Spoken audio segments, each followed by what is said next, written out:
Innal hamdalillah nahmaduhu wa nasta'inuhu wa nastaghfiruh wa na'udzu billahi min shururi anfusina wa min sayyiati a'malina may yahdihillahu fala mudilla lahu wa may yudlil fala hadiya lahu. Ashhadu an la ilaha illallah wahdahu la syarika lahu wa ashhadu anna sayyidana Muhammadan 'abduhu wa rasuluh la nabiyya ba'dah. Allahumma shalli wa sallim wa barik ala sayyidina Muhammadin wa ala alihi wa ashabihi ajma'in, amma ba'du. Fa ya ibadallah, uwasini wa iyyakum bi taqwallah wa ta'atihi la'allakum tuflihun. Faqad qala Allah ta'ala fi kitabihil karim, a'udzu billahi minasy syaithanir rajim. Bismillahirrahmanirrahim. In tajtanibu kaba'ira ma tunhauna 'anhu nukaffir 'ankum sayyi'atikum wa nudkhilkum mudkhalan karima. Shadaqallahul 'azim. Ma'asyiral muslimin, jamaah sedang salat Jumat rahimani wa rahimakumullah.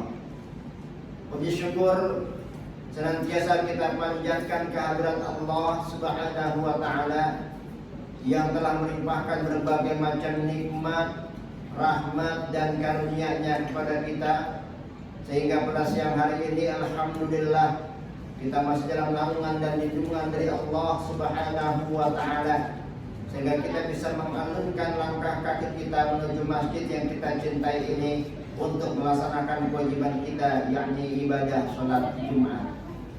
Salawat dan salam semoga tetap tercurah kepada junjungan kita baginda Nabi besar Muhammad sallallahu alaihi wasallam, kepada keluarga, sahabat dan juga kepada seluruh pengikutnya yang istiqamah, insyaallah termasuk kita di dalamnya. Amin ya rabbal alamin. Saudara-saudara kaum muslimin sidang salat Jumat rahimahumullah.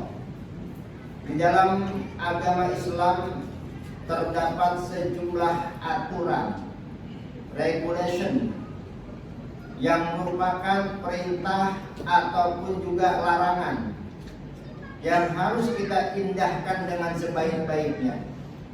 Manakala kita mengaku sebagai seorang muslim, maka kita tidak cukup hanya mengucapkan dua kalimat syahadat, tapi juga ada konsekuensi bahwa kita harus mematuhi segala macam bentuk aturan yang Allah tuangkan, baik dalam Al-Qur'anul Karim maupun di dalam hadis-hadis Rasulullah Shallallahu Alaihi Wasallam. Aturan-aturan tersebut ada yang berupa perintah dan ada yang berupa larangan. Yang berupa perintah, apabila kita melakukannya maka kita akan mendapatkan pahala, dan kalau kita meninggalkannya maka kita akan mendapatkan dosa. Dan begitu pula manakala kita melakukan apa-apa yang dilarang Allah ataupun Rasulnya, maka kita juga akan mendapatkan dosa. Jamaah sedang sholat Jumat rahimahumullah, dosa kalau kita kaji dalam bahasa Arab ada beberapa kata yang menunjukkan makna dosa. Misalnya seperti dambun atau jamaknya dunun atau itmun atau junah. Itulah beberapa kata yang biasa digunakan di dalam Al-Quran untuk menunjukkan makna dosa. Dan di dalam Islam dosa ini terbagi menjadi dua. Ada yang disebut dengan dosa besar yang biasa diistilahkan dengan al-kabair, dan ada yang disebut dengan dosa-dosa kecil yang biasa disebut dengan shaghair. Namun besar ataupun kecilnya suatu dosa, tetap itu adalah sebuah larangan yang Allah larang dan juga Rasulnya untuk kita tinggalkan, untuk menunjukkan sejatinya kita sebagai seorang muslim. Jamaah sedang sholat Jumat rahimani wa rahimakumullah. Apa itu dosa besar? Ada beberapa kaidah yang menunjukkan bahwa perbuatan dosa itu adalah dosa besar.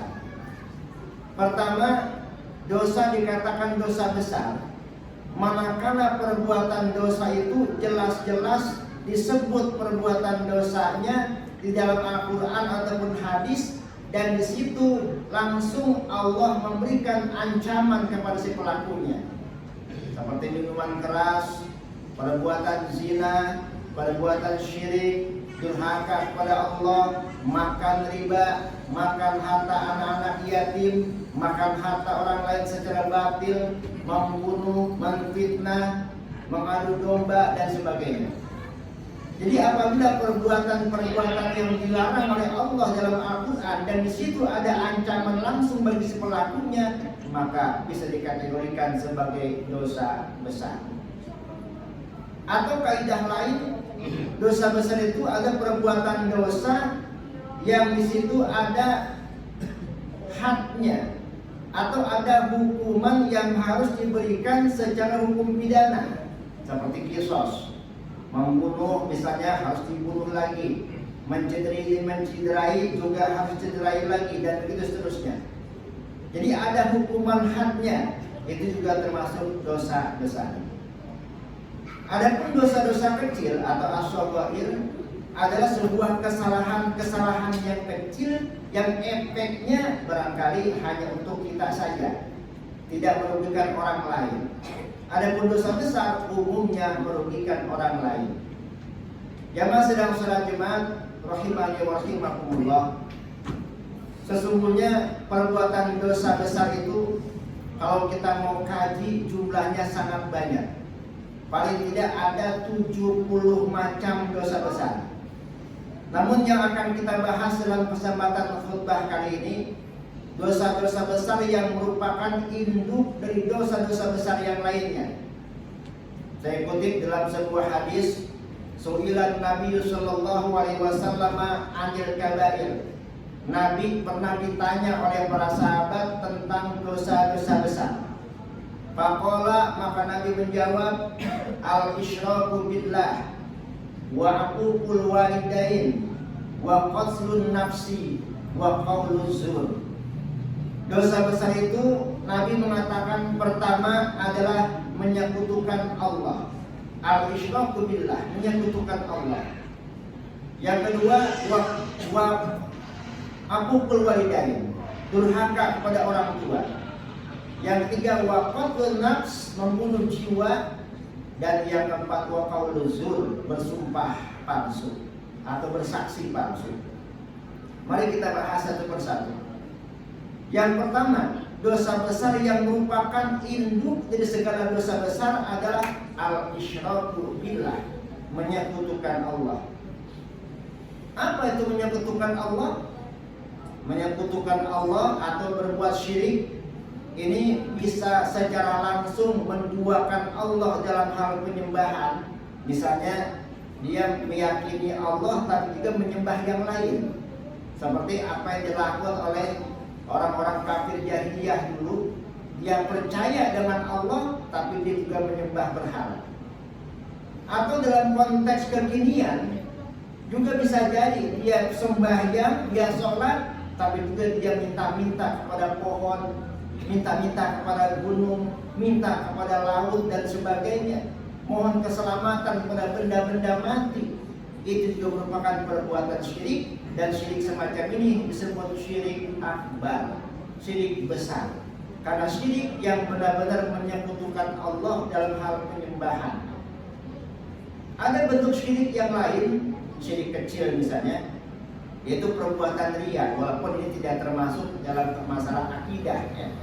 Perbuatan riya ini termasuk perbuatan menyekutukan Allah dalam hal tujuan ibadah, di mana agama mengajarkan agar kita ini tidak beribadah melainkan hanya kepada Allah atau untuk meraih ridho Allah, paling tidak pahala dari Allah. Tapi ketika kita mencari pujian, sanjungan, dukungan dari amal ibadah yang kita lakukan, maka kita telah menduakan Allah dalam hal tujuan daripada ibadah. Ini syirik kecil. Inilah yang paling ditakuti oleh Rasulullah SAW kalau perbuatan syirik kecil ini menghinggapi hati kita, di mana kita sholat kita riya, puasa kita riya, zakat kita riya, sedekah kita riya, sehingga semua amalan kita tidak ada nilainya di mata Allah Subhanahu wa taala. Nah, syirik yang merupakan dosa besar itu adalah syirik akbar. Syirik yang benar-benar menyekutukan Allah Subhanahu wa taala. Dan dari segi sifatnya, syirik juga ada yang dikategorikan syirik jahar, ada syirik khafi. Syirik jahar itu syirik yang kelihatan perbuatan syiriknya. Adapun syirik khafi, syirik yang tidak terasa kita lakukan. Misalnya kita mengatakan saya sakit, gara-gara minum obat ini maka sakit saya sembuh. Nah, ini syirik khafi, syirik yang tidak sadar kita, syirik tersembunyi. Seolah-olah kita meyakini bahwa obat itulah yang menyembuhkan penyakit kita. Padahal hakikatnya yang menyembuhkan penyakit kita adalah Allah Subhanahu wa taala. Adapun obat, dokter itu semua hanyalah wasilah, perantara. Hakikatnya Allah Subhanahu wa taala yang menyembuhkan penyakit kita. Baik. Dosa besar yang pertama adalah perbuatan syirik menyekutukan Allah. Atau yang sedang menggejala saat ini, ya, percaya kepada ramalan, percaya kepada paranormal, percaya kepada dukun-dukun yang sekarang ini sudah dikemas dalam bentuk digital, masya Allah. Semakin kerennya, majunya zaman, semakin keren juga perbuatan syirik ini. Ini perbuatan syirik di era milenial. Ini kita harus hati-hati. Ini induk dari dosa besar. Baiklah. Yang kedua, dosa besar yang kedua kata Nabi, wa aququl walidain, durhaka kepada kedua orang tua. Jamaah sekalian yang dirahmati Allah Subhanahu wa taala, di dalam Al-Qur'an setiap kali Allah memerintahkan agar kita beribadah kepada Allah, selalu Allah ikut sertakan agar kita berbuat baik kepada kedua orang tua. Misalnya, wa'budullaha wa la tusyriku bihi syai'an wa bil walidaini ihsana. Sembahlah Allah dan jangan kamu sekutukan Dia dengan suatu apapun, dan hendaknya berbuat baik kepada kedua orang tua. Makanya berbuat syirik dosa besar, durhaka pada orang tua juga dosa besar. Atau ayat yang lain, wa qadha rabbuka alla ta'budu illa ilaihi wa bil walidaini ihsana. Allah telah memerintahkan agar kamu tidak menyembah kecuali hanya kepadanya, dan hendaknya berbuat baik kepada kedua orang tua. Lagi-lagi orang tua yang disebut setelah Allah. Kenapa? Karena orang tua makhluk yang paling berjasa setelah Allah. Makhluk yang paling berjasa setelah Allah. Kalau Allah yang menciptakan kita, orang tua kita yang menyebabkan fisik kita terlahir ke alam dunia ini. Lalu kita dibesarkan oleh orang tua kita, dirawat oleh orang tua kita, dididik, sampai-sampai orang tua kita tidak memperdulikan nasib dan kondisinya. Yang penting kita bisa besar, yang penting kita bisa makan, yang penting kita bisa sehat, yang penting kita bisa sukses. Tapi kadang-kadang kenyataannya ketika kita sudah sukses, kita lupa kepada orang tua kita.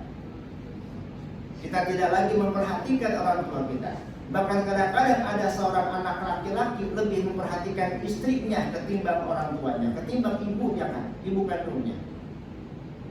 Jamaah sekalian yang dirahmati Allah Subhanahu wa taala, padahal untuk mencari ridho Allah saja kita harus mencari ridho orang tua dulu. Ketika kita tidak mendapatkan ridho orang tua, jangan harap kita mendapatkan ridho Allah. Ridho Allah fi ridhal walidain, wa sukhtullah fi sukhtil walidain, kata Nabi. Ridho Allah terletak pada ridho kedua orang tua, dan kemurkaannya juga ada pada kemurkaan orang tua. Jadi kalau orang tua ridho pada kita, Allah pasti meridhoi kita. Orang tua kita murka, marah pada kita, Allah juga akan marah. Allah murka kepada kita.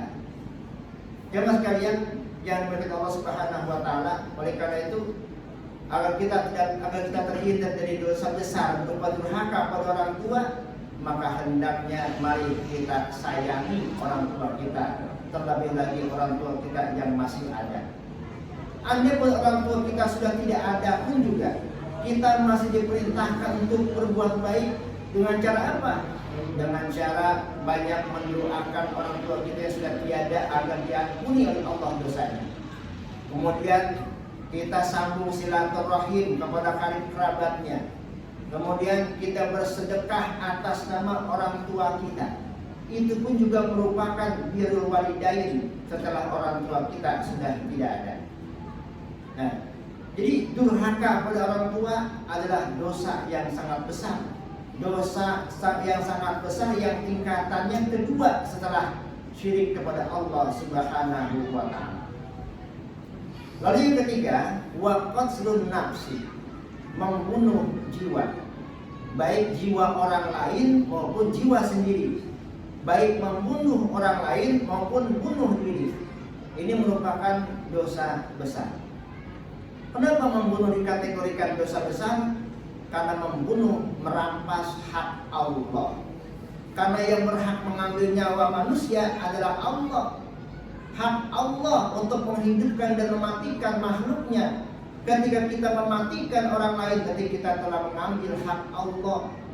Ataupun juga membunuh diri sendiri juga sama, juga merupakan dosa besar. Oleh karena itu, salah satu al-maqasid syariah, tujuan pemberlakuan hukum Islam itu adalah dalam rangka menjaga jiwa, melindungi jiwa manusia. Karenanya Islam melarang kita membunuh kecuali dengan cara yang benar. Wala taqtulun nafsal lati illa bilhaqqi, wala taqtulun nafsal lati haramallahu illa bilhaqq, kata Allah. Janganlah kamu membunuh jiwa yang diharamkan oleh Allah kecuali membunuh dengan cara yang benar. Apa itu membunuh dengan cara yang benar? Pertama, membunuh dalam peperangan. Sebab dalam peperangan kalau kita tidak membunuh, kita yang terbunuh. Yang kedua, dalam pelaksanaan hukum pidana atau yang disebut dengan hudud. Dalam hal ini kisos misalnya. Hukuman mati seperti hukuman pancung atau apapun bentuknya yang merupakan hukum pidana, ini membunuh dengan cara yang benar karena dalam rangka menegakkan hukum. Tapi kalau tidak karena itu, membunuh orang karena alasan yang lain, maka ini tidak dibenarkan dan merupakan dosa besar. Bahkan Al-Quran mengatakan orang yang membunuh satu jiwa maka sama seperti membunuh seluruh manusia. Ini saking Islam itu menghargai nyawa manusia. Bahkan dalam kisah sendiri kata Allah, wa fil qisasi hayatun ya ulil albab. Dalam kisos itu masih ada kehidupan, wahai orang-orang yang berpikir. Artinya apa? Islam itu mengajarkan agar si keluarga korban ini kalau bisa memaafkan si pelakunya, sehingga tidak terjadi lagi pembunuhan, walaupun itu merupakan kisos. Nah, saking Islam itu Islam itu menghargai nyawa manusia, orang yang seharusnya dihukum mati pun juga keluarganya masih ditekankan untuk memberikan maaf kepada si pelakunya. Apalagi kalau tidak ada alasan apa-apa, jelas-jelas merupakan dosa besar. Baik, ini yang ketiga. Dan yang terakhir, yang merupakan dosa besar adalah wa qaulun zur, bersaksi palsu di dalam suatu peradilan atau pengadilan. Jamaah sekalian yang dirahmati Allah Subhanahu wa ta'ala, seorang saksi dalam sebuah pengadilan dituntut dalam Islam untuk berkata jujur, berkata dengan sebenar-benarnya. Maka apabila dia bersaksi palsu, berbohong, apalagi dengan bersumpah dengan menggunakan Al-Quran, menggunakan nama Allah, membawa-bawa agama, maka jelas sumpahnya adalah sumpah palsu, dosanya sangat besar, dan dia harus membayar kafarat dari sumpahnya itu. Jemaah sekalian yang dirahmati Allah Subhanahu wa ta'ala, karena itu jangan sampai kita menjadi seorang saksi palsu. Boleh kita menjadi saksi untuk membela kebenaran, membela orang yang terfitnah misalnya, tapi jangan sekali-kali kita membela orang yang salah dengan bersumpah palsu, walaupun kita dibayar dengan bayaran yang sangat mahal. Saudara-saudara kaum muslimin sedang sholat Jumat rahimakumullah, inilah 4 dosa besar di dalam Islam yang pada hakikatnya sebetulnya sangat banyak sekali, tidak kurang dari 70. Namun dari 70 dosa besar itu dirangkum kembali ada 4 induk dosa besar. Yang pertama, syirik kepada Allah, menyekutukan Allah. Yang kedua, durhaka kepada orang tua. Yang ketiga, membunuh. Dan yang keempat, bersaksi palsu. Nah, mudah-mudahan kita termasuk orang-orang yang dapat menjauhi dosa-dosa besar, bahkan juga termasuk dosa-dosa kecil. Amin ya rabbal alamin. Barakallahu li wa lakum bil Qur'anil Karim. Wa nafa'ani wa iyyakum bima fihi minal ayati wa dzikril hakim. Wa taqabbalallahu minna wa minkum tilawatahu innahu huwas samiul alim. Aqulu qali hadza fa astaghfirullahal azim li wa lakum wa lisairil muslimina wal muslimat wal mu'minina wal mu'minat fastaghfiruhu innahu huwal ghafurur rahim.